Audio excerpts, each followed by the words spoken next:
जदि आपण ग्रामांचल रहउचंती आपणकर मासिक आय 10,000 रु अधिक ताहले आपणकर राशन कार्ड कटिजिवो। पब्लिक सरकार जो नियमटा करिले रेशन कार्ड पाई ठीक करले कि जो दिन मजूरिया मासकू जदि 10,000 रु अधिक कमाउथिबो ताहले तार रेशन कार्ड कटिजिवो। आ सेही दिन मजूरिया जदि मासरु 10,000 रु कम कमाउथिबो ताले ता स्त्री ताको छाड़ी की पड़ी जीवो। कहीं ना आजिकालिका टाइम रे जेमिति सब दरदाम बढ़िलानी 10,000 टंका कौन 15,000 टंका भी गोटे साधारणतः मिडिल क्लास घर चलिबा बहुत मुश्किल हो जाउछि। जदि जणे 400 टंका गोटे दिन रे कमाए मासकू सी 12,000 टंका कमाउछि तो सी सेतिक जेमिति मेंटेन करिकी ता परिवार को नेकी जीवो। किंतु जो 10,000 टंकाटा करदेले एटा कोन सरकार ठीक कले कि? तो पब्लिक आज वीडियो बनवार मुख्य कारण है बीजेपी सरकार ओडिशा को आसिला परे विभिन्न प्रकार सबू नियम चालू होची। बर्तमान गोटे नियम बाहरी रेशन कार्ड पाई KYC अपडेट करवा दरकार। जदि न करा जिवो ताहाले तमरो रेशन कार्ड कटि दिया जिवो। तुम जो रेशन कार्ड रे जो खाद्य पाउथिलो से सबू पाई परिबो नाही। तो आज आम ये वीडियो रे देखिबा KYC कौन को माने करवा दरकार केभे करवा दरकार एवं जदि न करा जिवो ताहाले कौन हबो रेशन कार्ड कटिजिवो कि एवं KYC जो अपडेटटा एटा ऑनलाइन माध्यम रे हेई पारिबो कि जो माने ओडिशा बाहर अछंती सेमानको ओडिशा आसिया पई पड़िबो।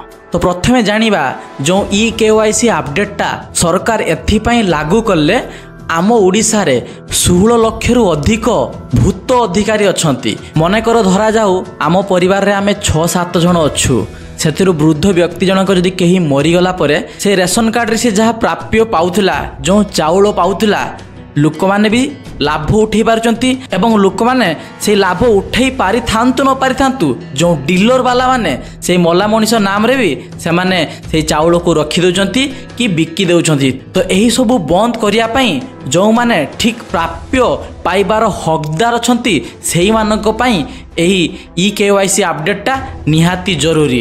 एवं द्वितीय कथा हला जो माने ओडिशा बाहर अछंती से माने कोन ओडिशा को आसिया पई पड़िबो। देखो आम ओडिशा रे केबे दादन खटिबाटा कमिबनी। 25 वर्ष बीजेडी शासन कला सेही ओडिशा लोक माने बाहर जाके दादन खटुथिले। एबे बीजेपी वाला आछंती से ओडिशा लोक माने बाहर जाके दादन खटुचंती। तो दादन खटिबाटा केबे कम हबनी। 20% लोक आम ओडिशा जाइकी बाहर रहीकी सेठी पैसा कमाउचंती। तो सेमाने तांकर से ड्यूटी छाड़ी की ओडिशा को आसिया पई बहुत प्रॉब्लम हबो। जदि सेमाने सेठी जोंटी काम करचंती सेठी जदि छाड़ी की न आसीबे ताले रेशन कार्ड बंद हो जिवो। जदि रेशन कार्ड करिया पई एठिक आसिले तो सेठी काम सेमाने को बाहर कर दिया जिवो। तो एही सब पई सरकार किछि गुटे सॉल्यूशन बाहर करिवा दरकार थिला। जो अगस्त 22 तारिख रु सेप्टेम्बर 25 तारिख जाए ता भीतर कोन समस्ते आसी पारिबे कि?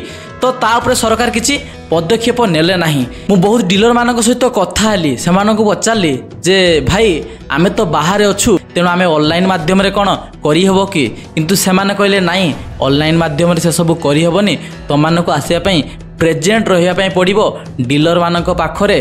तापर जाइकी सेठी तमर KYC अपडेट हबो। आ तुम जदि अपडेट न करलो ताहले तमर रेशन कार्ड काटी दिया जीवो। तो जो माने भी वीडियोटा देखुछ वीडियो को तो माने लाइक करो न करो वीडियोटा को शेयर करो। एवं ओडिशा बाहर जो भाई माने अछंती सेमानको विनम्र अनुरोध तमे माने आसी डीलर सहित देखा करिकी KYC अपडेटटा करिनियो नहले तमर रेशन कार्ड काटी जीवो। कहीं सरकार तरफ सेमिति किछि सूचना आसी नाही जे ऑनलाइन माध्यम रे से सबु हेई पारिबो। तो पब्लिक आपण मानक मतरे सरकार एई सब जो नियम कले ठीक कले कि भूल कले कमेंट माध्यम रे मते जणैबो। पुणी देखा आउट अलग वीडियो रे। जय हिंद, वंदे मातरम।